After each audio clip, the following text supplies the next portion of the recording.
Oke, selamat sore semua. Nah, kan di sini saya Juve Adrian Lokolo dengan 2024-32060. Di sini saya mewakili teman-teman saya dari kelompok 2 untuk memulai presentasi untuk proyek terakhir kelas UI UX kami, yaitu adalah prototype web katalog lukisan Galerio Galeria. Mana ini adalah untuk memenuhi proyek akhir mata kuliah UI UX design. Teman-teman saya di sini ada saya sendiri, Juve Adrian Lokolo. Saya Rina Julian Aurelia dengan 2024-3204. Saya Faris Aldi Ramadan dengan 2024-32065. Dan saya Armando William Akbar dengan NIM 2024-32032. Saya Ismail Biharbi dengan NIM 2024-32066. Oke, kita pertama lihat dulu kenapa kami mengambil topik tersebut. Ini mana? Ada masalah yang biasa kita temukan dalam dunia melihat lukisan atau katalog lukisan di internet. Itu pertama, biasanya tuh kualitas resolusi gambar yang ada pada katalog yang original tuh resolusi gambar itu masih nah biasanya tuh terkunci dalam paywall. Terus jika adanya kuratoria data atau metadata yang memadai bagi para peneliti dan peneliti sini. Terus letak atau layout pada website tersebut mesti memiliki banyak elemen komersial yang tentu saja sangat berlaku. Nah, kami sendiri dari web aplikasi Galeria ini tuh memberikan sebuah solusi dalam membuat web katalog lukisan atau pertanyaan yang memiliki akses terbuka penuh tanpa paywall. Terus ada konsep web space dan pendekatan design thinking, mana itu ada define, create, prototype, test. Yang mana ini dapat menghadirkan ruang riset akademik yang lebih nyaman untuk dia serta bebas distraksi. Nah, jadi mari kita lebih detail lagi menjelaskan tentang masalah serta tujuan dari web aplikasi ini. Seperti yang saya sudah bilang sebelumnya, masalahnya itu fokus terhadap penyiaran gambar yang resolusi tinggi, terus memiliki data dan metadata yang lebih menyenangkan untuk dilihat oleh user. Sebenarnya untuk tujuannya itu adalah membuat fungsi mengambil gambar itu resolusi tinggi dan mempunyai observasi yang lebih bagus juga. Terus pada informasi yang ada tuh lebih komprehensif. Untuk antarmukanya UI dan UX-nya itu lebih minimalis dan mengeliminasi elemen pengganggu agar user dapat lebih fokus dalam bagian gambar yang lain. Oke, untuk UI guidelines-nya coba di zoom.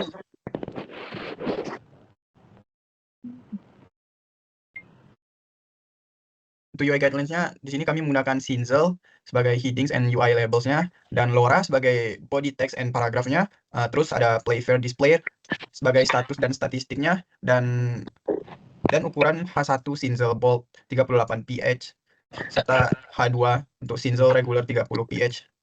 Dan selanjutnya untuk menggunakan color palette.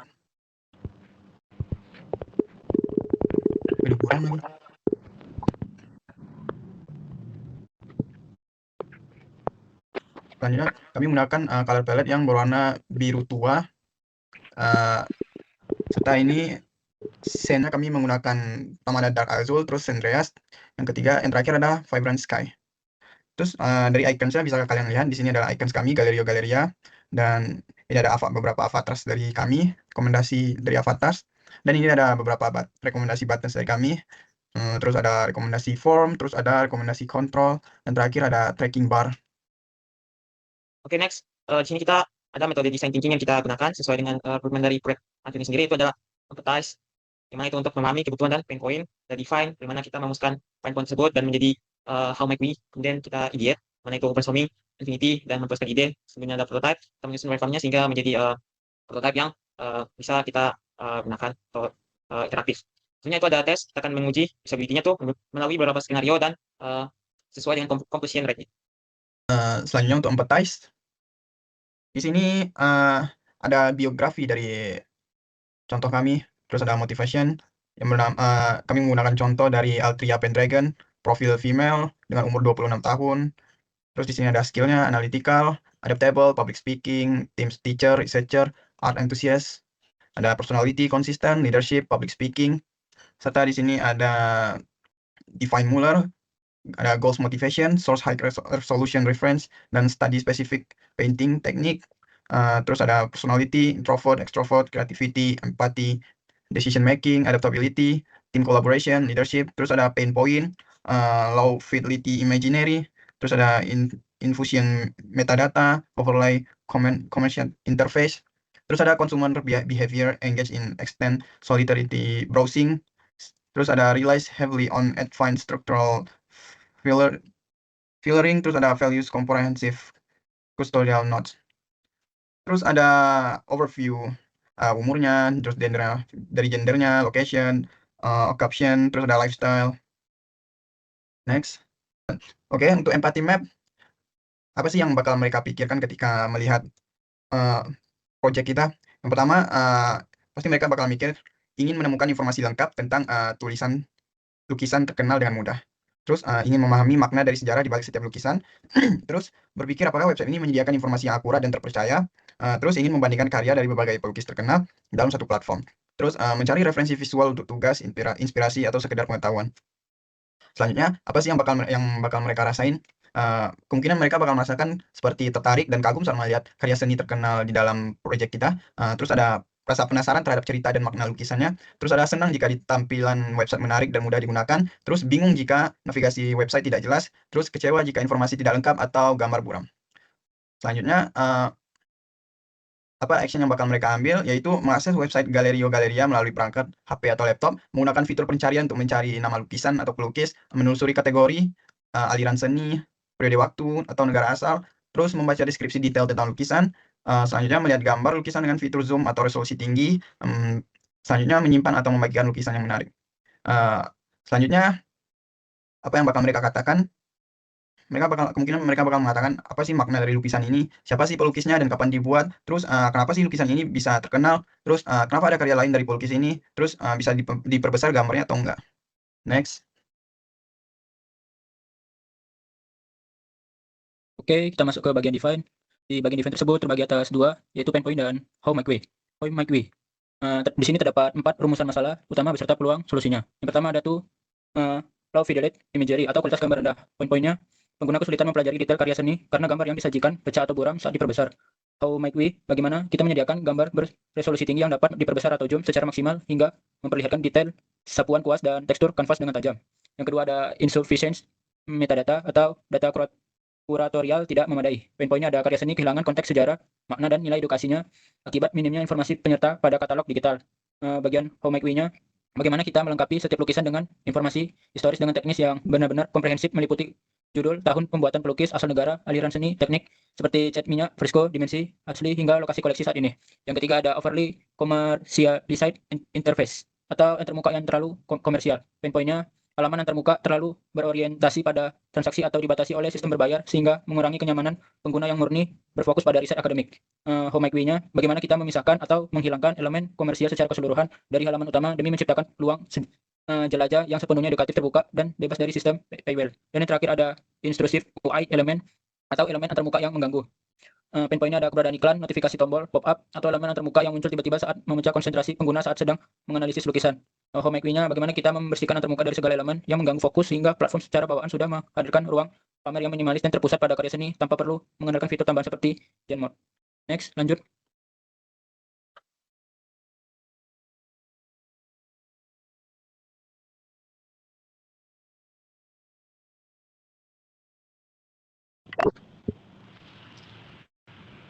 Jadi di sini saya akan menjelaskan ini ya, pada tahap ini jadi kita melakukan brainstorming, yaitu mengumpulkan sebanyak mungkin ide solusi yang dapat menjawab setiap HMW yang sudah kami buat. Jadi tahap ini kami belum menilai apakah ide sulit atau mudah diterapkan. Fokusnya adalah untuk menghasilkan sebanyak mungkin alternatif solusi terlebih dahulu. Yang pertama, merespon HMW, gambar beresolusi rendah yang di kotak ungu. Jadi ini berfokus pada masalah kualitas gambar yang masih rendah karena pengguna ingin melihat detail lukisan. Kami menghasilkan beberapa ide solusi seperti menyediakan fitur deep zoom, menggunakan gambar beresolusi tinggi, serta meningkatkan kualitas tampilan agar detail, sapuan kuas, dan tekstur lukisan tetap terlihat jelas saat diperbesar. Yang kedua, di kotak warna hijau, ini membahas tentang masalah metadata yang belum lengkap dari brainstorming. Kami menghasilkan ide untuk menampilkan informasi kuratorial secara lebih lengkap, seperti nama pelukis, tahun pembuatan, teknik, aliran seni, dimensi, hingga lokasi koleksi. Kami juga menambahkan fitur pencarian dan pengompokan metadata agar informasi lebih mudah ditemukan. Kemudian yang ketiga ada merespon HMW, yaitu yang warna pink.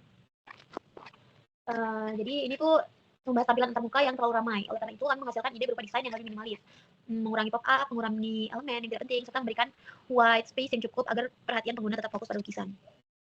Jadi intinya hasil dari brainstorming pada tahap ide ini adalah kumpulan berbagai solusi yang nantinya akan kami kelompokkan menggunakan affinity diagram untuk melihat hubungan antara right, kemudian dipilih mana yang menjadi prioritas untuk dikembangkan pada tahap berikutnya.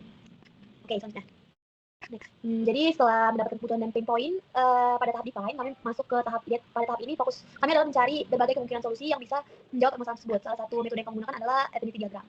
Jadi affinity diagram adalah metode untuk mengelompokkan ide-ide hasil brainstorming berdasarkan kesamaan tema. Jadi daripada ide-ide yang masih acak, kami kelompokkan supaya lebih mudah melihat pola dan menentukan solusi yang paling tepat.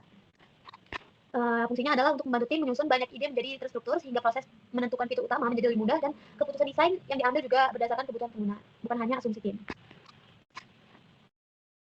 Jadi kelompok pertama adalah optimisasi visual dan interaksi gambar. Di tema ini berfokus pada bagaimana pengguna bisa menikmati lukisan dengan kualitas terbaik. Dari hasil brainstorming muncul beberapa solusi seperti fitur deep zoom supaya pengguna bisa memperbesar lukisan hingga detail, sapuan kuas dan teksturnya terlihat.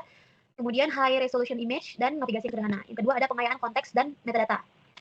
Kelompok kedua adalah pengayaan konteks dan metadata. Jadi kami menyadari bahwa pengguna website ini bukan hanya ingin melihat gambar, tapi juga ingin memperoleh informasi mengenai lukisan tersebut. Oleh karena itu, kami mendapatkan metadata yang lengkap, seperti contohnya nama penulis, tahun pembuatan, teknik, aliran seni, dimensi, hingga lokasi koleksi. Dengan begitu, website ini dapat mendukung kebutuhan belajar maupun penelitian. Yang ketiga ada UI bebas distraksi yang ungu. Dari hasil empati sebelumnya, pengguna merasa terganggu dengan banyaknya iklan pop-up maupun elemen yang tidak penting. Karena itu kami merancang antarmuka yang minimalis dengan penggunaan white space yang lebih banyak, menghilangkan pop-up, serta fokus utama tetap pada karya lukisan. Yang keempat ada arsitektur, mode, dan komersialisasi pasif. Jadi maksudnya adalah bagaimana website tetap dapat berkembang tanpa mengganggu pengalaman pengguna. Jadi apabila nantinya ada fitur tambahan atau bentuk monetisasi, penerapannya dapat dibuat tidak mengganggu tampilan utama dan tidak mengalihkan perhatian pengguna dari karya seni. Oke, jadi pada tahap ini setelah semua ide solusi berhasil, kami mengumpulkan pada data brainstorming dan kami mengelompokkan menggunakan teknik diagram. Langkah berikutnya adalah menentukan versi ide. Tujuannya adalah agar kami mengetahui titik mana yang harus dikembangkan terlebih dahulu berdasarkan kebutuhan pengguna, dampaknya dan tingkat kesulitan implementasinya. Jadi di kategori pertama ada quick wins. Quick wins merupakan fitur yang mudah diimplementasikan tapi memberikan dampak yang besar terhadap pengalaman pengguna. Pada kategori ini terdapat panel kuratorial terstruktur yang berfungsi menyajikan informasi penting seperti nama lukis, tahun, teknik, dimensi, dan lokasi koleksi secara rapi sehingga mudah dipahami pengguna. Yang kedua ada white space extensive, yaitu memberikan ruang kosong yang cukup pada tampilan antarmuka di atas penuh dan perhatian pengguna tetap tertuju pada lukisan. Yang ketiga adalah zero pop-up, yaitu menghilangkan iklan atau pop-up yang mengganggu sehingga proses melihat karya seni menjadi lebih nyaman dan fokus. Kemudian ada major project, kategori ini memiliki dampak yang sangat besar tapi proses pengembangannya membutuhkan waktu dan usaha yang tinggi. Yang pertama ada di zoom interaktif.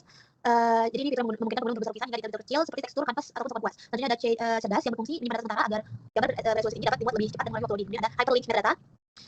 Jadi setiap informasi seperti nama lukis, aliran seni, atau periode dapat diklik dan akan diarahkan pengguna ke informasi lain yang masih saling berkaitan. Kemudian ada plugins. Contoh dari plugins adalah menggunakan materi akademik sehingga pengguna dapat membunuh informasi untuk kebutuhan belajar atau penelitian. Kemudian ada navigasi kontekstual sembunyi. Kemudian ada time wasters. Jadi di kategori terakhir ini ada time wasters. Fitur pada kategori ini sebenarnya menarik, tapi belum usaha pengembangan yang cukup besar sementara manfaatnya belum jadi prioritas utama bagi pengguna. Contohnya adalah audio guide dan anotasi overlay yang kompleks. Oke, slide selanjutnya. Oke, sekarang kita sampai pada prototipe kita dimulai dari wireframe. Untuk wireframe kami ini tuh diambil dari sketsa Crazy 8 yang saya dan teman-teman saya lakukan, yang dimana itu kami transformasikan menjadi mixed fidelity wireframe. Mana pada wireframe-nya tuh terdapat home, desain artis, lukisan, eksplorasi visual yang bagus, ada arsip galeri dan menu serta bagian autentikasi. Itu juga prinsip white space yang tadi kami udah jelaskan tuh akan sejak awal tahap wireframe agar dimana lukisan bisa menjadi titik fokus utama dan bukan halaman UI. Selanjutnya ada prototipe kita. Untuk prototipe kami sendiri ini itu kita bisa mulai dari home, kemudian kalau ditekan icon menu tengah pada button navigation itu akan pergi ke list katalog. Jadi kita mengikat lukisan, finding description atau aplikasi data atau metadata akan muncul. Dan jika kita menekan gambarnya akan ada muncul view, tambah layar penuh dan tisu. Untuk icon profilnya sendiri itu akan bawa kita ke login dan sign in atau sign up untuk membuat akun baru. Dan pada default juga kita bisa melihat favorit page kita dan bisa juga dan atau melihat about us. Nah, untuk lebih detailnya lagi akan saya jelaskan lewat video.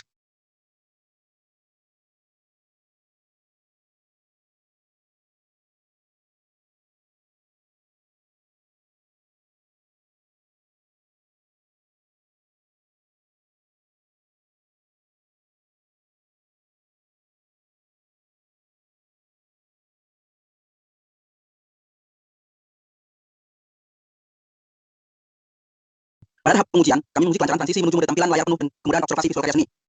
Kami memberikan skenario khusus kepada responden. Responden bertindak sebagai penikmat seni yang ingin mengamati mahal karya secara utuh tanpa terganggu elemen antarmuka.